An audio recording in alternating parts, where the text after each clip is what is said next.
سیاسی میدان کی ہر بڑی خبر سے آگاہ رہنے کے لیے ہمارے چینل آزاد سیاست کو سبسکرائب کریں اور بیل آئیکن کو پریس کریں۔ بسم اللہ الرحمن الرحیم، السلام علیکم۔ امید ہے آپ لوگ خیریت سے ہوں گے۔ گرما گرم خبروں کے ساتھ اس ویکنڈ پہ کیا اسلام آباد، کیا یو ایس اے، کیا ٹرمپ صاحب ایسے ایک بات ہے، جب سے صدر بنے ہیں انہوں نے میڈیا کو خبروں سے میڈیا کا پیٹ بھر دیا ہے، اور اتنی زبردست خبریں اور اتنے سبق آموز خبریں۔ لیکن اس سے پہلے کہ میں ٹرمپ صاحب اور یوکرین کے صدر کے اوپر ایک اپنا بریف دوں، میں جلدی سے اسلام آباد کے اوپر جو ایک بریکنگ نیوز نازل ہوئی ہے وہ ہے وفاقی کابینہ کی ایکسٹینشن۔ 6 مہینے سے یہ کیس سمری ادھر سمری ادھر، کیا وفاقی کابینہ ایکسٹینشن ہونی چاہیے نہیں ہونی چاہیے، جہاں کابینہ کو شارٹ رکھ کے اس کا بجٹ بچایا جا رہا تھا وہاں ایفیشنسی افیکٹ ہو رہی تھی۔ کافی بحث و مباحثے کے بعد جب گورنمنٹ ابھی اپنی سٹیبلٹی کی طرف چل پڑی ہے تو پھر یہ فائنلی یہ فیصلہ کیا گیا کہ کابینہ کی ایکسٹینشن ہونی چاہیے۔ میں جلدی سے آپ کو نئی منتخب کابینہ جو ہے، جس میں 12 وفاقی وزراء، 9 وزراء مملکت اور 3 مشیران جو ہیں وہ شامل ہوئے ہیں، میں بریفلی آپ کو میں بتاتا جاؤں۔ سب سے پہلے اس میں وفاقی وزراء میں نام آتا ہے حنیف عباسی صاحب کا، معین بٹو، مصطفیٰ کمال، سردار یوسف صاحب، اورنگزیب کھچی، رانا مبشر، رضا حیات حراج، طارق فضل چودھری، علی پرویز ملک، شیزا فاطمہ، جنید انور اور خالد مقسی کے نام شامل بطور وفاقی وزیر نام شامل ہیں۔ ان کے علاوہ طلال چودھری، بیرسٹر عقیل ملک، ملک رشید، کھیلداس کوستانی، عبد الرحمن کانجو، بلال اترکیانی، مختار بھرت، اون چودھری اور وجیہہ قمر نے بطور وزیر مملکت حلف اٹھایا۔ ایک وفاقی وزیر اور 2 وزراء مملکت حلف نہیں اٹھا سکے، اور اس کی انتہائی فنی وجہ میں آپ کو بتاتا جاؤں، وہ ہے ٹریفک جیم۔ پنڈی کے اندر، اسلام آباد کے اندر 2-3 وجوہات کی وجہ سے اس پورے ویک میں ٹریفک کا کافی برا حال ہے، اسپیشلی پنڈی کے اندر جو پشاور روڈ کو سارا کھود دیا گیا ہے۔ اس کے اوپر میں شاید ایک علیحدہ ویلاگ دوں کہ جس بھونڈے طریقے سے اس کا کام جو بھی محکمہ کر رہا ہے وہ اس طرح نہیں، اتنے رشی ایریا کے اندر اس طرح دن کے ٹائم کام نہیں ہوتا، اس طرح کے علاقے کے اندر رات کو مڈ نائٹ پہ کام ہوتا ہے، اور جتنا کام آج آپ کرتے ہیں اتنا کام اس کو ریپیئر کر کے جاتے ہیں تاکہ صبح ٹریفک کا فلو اس طرح چلتا رہے۔ میں ذرا ٹاپک سے ہٹ گیا، اب آتے ہیں میرے فیوریٹ ٹاپک، جو ٹرمپ صاحب، مائی فیوریٹ ٹاپک، جو ٹرمپ صاحب نے ڈگڈگی بجا دی ہے، جو یوکرینی صدر کے ساتھ انہوں نے کر دیا ہے۔ تاریخ، اتہاس، سب کچھ گواہ ہے کہ اس سے پہلے کسی بھی ملک کے صدر کے ساتھ اس طرح پبلکلی میڈیا کے سامنے، لائیو ٹی ویز کے سامنے، سیٹلائٹ ٹی وی کے سامنے آج تک ایسا ہوا ہے۔ کیوں ہوا؟ میں ان ڈیٹیلز میں نہیں جاؤں گا کہ ٹرمپ صاحب نے کیا کہا، اس نے کیا کہا، نائب صدر نے کیا کہا، سب دیکھ چکے ہو آپ لوگ۔ میں ایک بڑے اہم نتیجے پہ پہنچا ہوں۔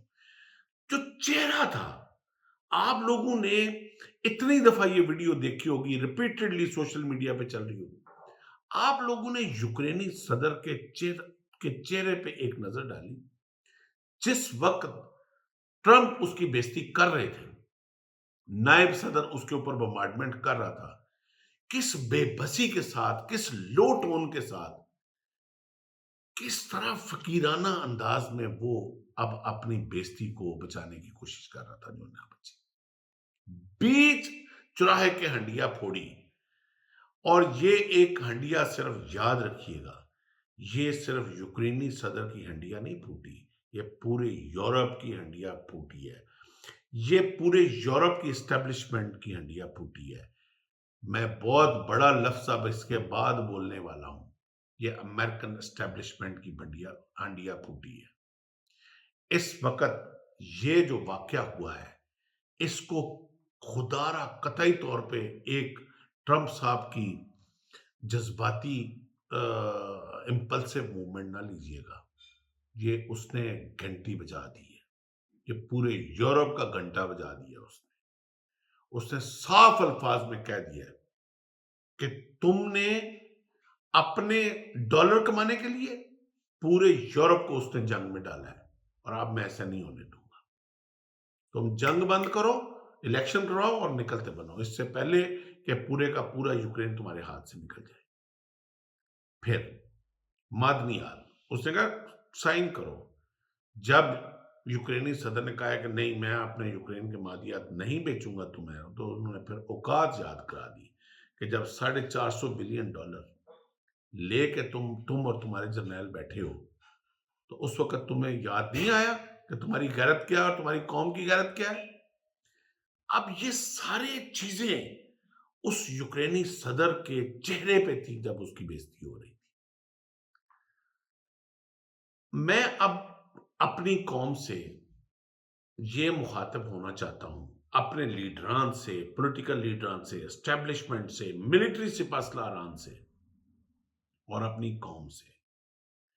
یاد رکھو جب آج یوکرینی صدر کے ساتھ یہ کیوں ہوا ہے، اس لیے ہوا ہے کہ اس نے اپنی فوج کے اوپر انحصار نہیں کیا.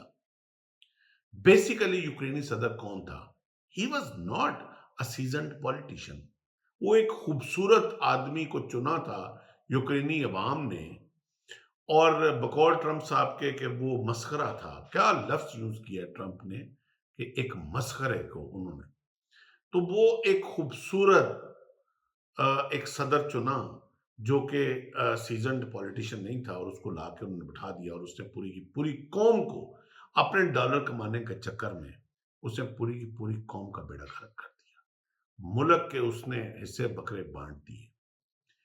آج اس نے اپنی فوج کے اوپر انحصار نہیں کیا، اس نے امریکی فوج کے اوپر انحصار کیا، امریکی ڈالر کے اوپر انحصار کیا، یورپین فوج کے اوپر انحصار کیا، نیٹو پہ انحصار کیا. اپنی فوج کو اوپر اس نے انحصار کر کے فورن پالیسی کا تعین نہیں کیا. اپنی فوج کے اوپر کاؤنٹ کر کے اس نے روسی صدر کے ساتھ مذاکرات نہیں کیے.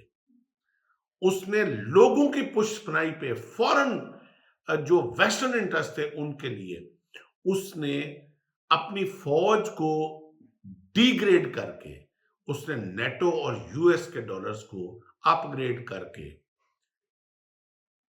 آج اس کو اس بےزتی کا سامنا پڑا ہے.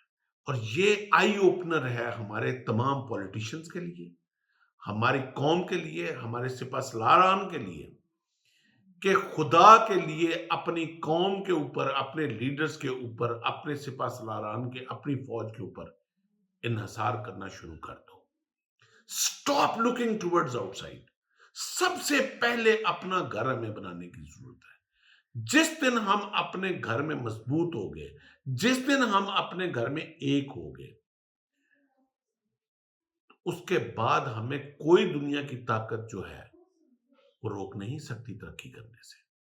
یہ یوکرینی صدر کی جو بےزتی ہوئی ہے اس کو ایک جوک کے طور پہ نہ لیا جائے، اس کو آئی اوپنر کے طور پہ لیا جائے. اور یہ بہت بڑا لیسن ہے ہماری قوم کے لیے کہ آج اگر ان حالات کے باوجود بھی کوئی آپ کے ساتھ آنکھوں میں آنکھیں ڈال کے بات نہیں کر سکتا، وہ اس لیے کہ آپ ایک نیوکلیئر اسٹیٹ ہیں اور اللہ پاک نے آپ کو ایک بڑی مضبوط فوج کے ساتھ نوازا ہوا ہے. اور ہمیں ہر صورت میں اس فوج کے اوپر فخر ہے، اور ہمیں اپنے نیوکلیئر ایسٹس کے اوپر فخر ہے جو اللہ پاک کی طرف سے تحفہ ہے. بھروسہ کر نہیں سکتے غیروں کی بصیرت پر کہ فقط دنیا میں مردان حر کی آنکھ ہے بینا. علامہ اقبال کا یہ شعر کے ساتھ میں آج آپ سے اجازت چاہوں گا. اپنا بہت سارا خیال رکھیں.